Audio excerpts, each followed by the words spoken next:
Hello guys, welcome to my channel. मैं काजल और आज मैं आपके लिए एक वीडियो लेके आई हूँ जिसमें मैं आपको बताने वाली हूँ कि ऐसी मूवी, एक ऐसी बेहतरीन मूवी जो हर इंडियन यंगस्टर को देखनी चाहिए। तो मैं जिस मूवी के बारे में बात कर रही हूँ उसका नाम है रोके नंबी, और एक्ट जो किया है आर माधवन ने।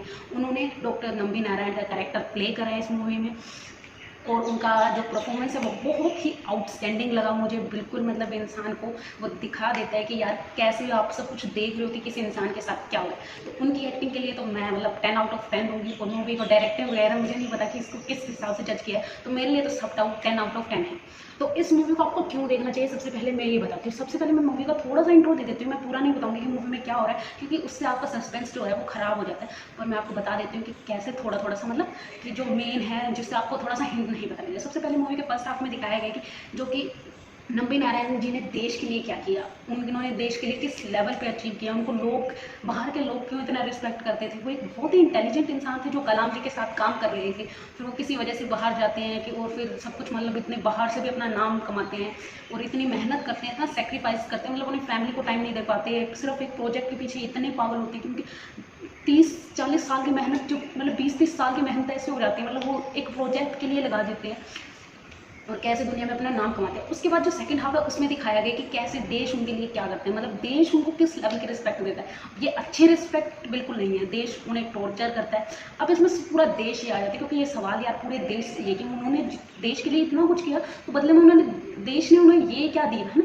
तो मुझे लगता है कि ये सवाल उनका देश से है कि यार मेरे साथ ऐसा क्यों हुआ।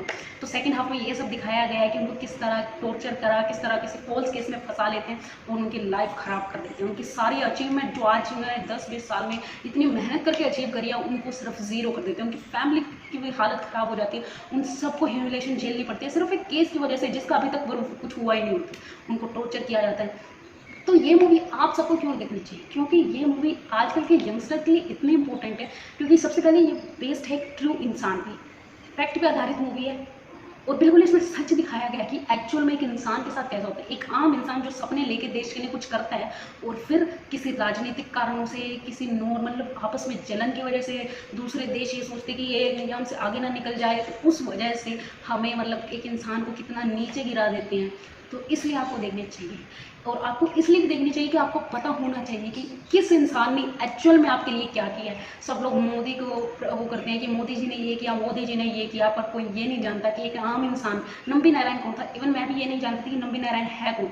मूवी देखने से पहले भी मैंने सर्च किया ही नहीं नंबी नारायण को, नहीं, क्योंकि मूवी इतनी उसमें चल रही थी, उसके बारे में बहुत न्यूज़ आ रहे थे। मैंने सोचा यार देख लेते हैं कि ऐसे क्या मूवी है। अब जब मैंने देखा, मतलब इतना शेम फील हुआ ना यार अपने आप में। मतलब हम एक्चुअल लोगों को नहीं जानते, एक्चुअल हीरो जो है, हम बॉलीवुड के हीरो को जानते हैं, उनके बच्चों के नाम जानते हैं, उनके पेरेंट्स के नाम जानते हैं, पर उनको नहीं जानते जिन्होंने एक्चुअल में किया। हम उनका नाम तक नहीं जानते, उनकी फैमिली के बारे में तो हम क्या जानेंगे। तो इसलिए क्योंकि आजकल के जो यंगस्टर है इनको सिर्फ फ़ोन पकड़ा दिए गए हैं। मैं आप सब हम फ़ोनों में बिजी हो जाते हैं, फ़ोनों से इतना एडिक्टेड होते हैं, हमें दुनिया में पता ही नहीं लग रहा कि इस का कौन सा साइंटिस्ट किस लेवल पे हमारे लिए काम कर रहे हैं। सबसे मेन पार्ट मुझे जब सबसे पहला जो हिट करता है मोमेंट, वो ये करता है जब वो नंबी नारायण बोलते हैं कि जब एक साइंटिस्ट होता है ना, मतलब उसकी लाइफ में चाहे लाइफ में कुछ हो जाए वो इतना हार्ड नहीं होता, मतलब उसे इतना दुख नहीं पहुंचता जब उसका रॉकेट लॉन्च फेल हो जाता है, जो उसके प्रोजेक्ट पे जो काम कर रहा है वो फेल हो जाता है, तब उसको दुख होता है, तब उसकी आंखें मोदी जी आए ना फील कर पाती वजह से कनेक्शन टूट गया था।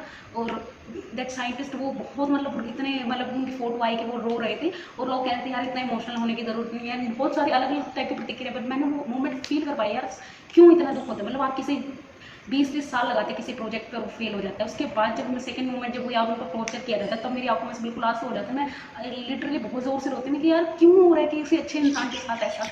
उसके बाद जब मूवी का एंड होता है, जब शाहरुख खान उसमें एंकर का रोल प्ले करते हैं, और जब शाहरुख खान बोलते हैं कि यार जो भी हम आपके साथ हो उसके लिए sorry, and that movement Nambi Narayan ji कहते हैं यार सॉरी से, मैं सॉरी नहीं चाहता, सॉरी से कुछ नहीं हो रहा, सॉरी से उनकी वाइफ ठीक नहीं होगी, सॉरी से उन्होंने जो खोया वो वापस नहीं मिलेगा, सॉरी से उनको वो प्लेस वापस नहीं मिलेगी इंडिया के लिए जो उस टाइम इंडिया सैटेलाइट मार्केट में अपनी बना सकता था। आज हम अगर फेलियर है तो मुझे लगता है यार अपने ही लोगों की वजह से इंसान ये इंडिया इस लेवल, बाहर के लोगों को क्या है यार, जब अंदर के लोग खुद एक दूसरे को नीचे दिखाने की वो करते हैं।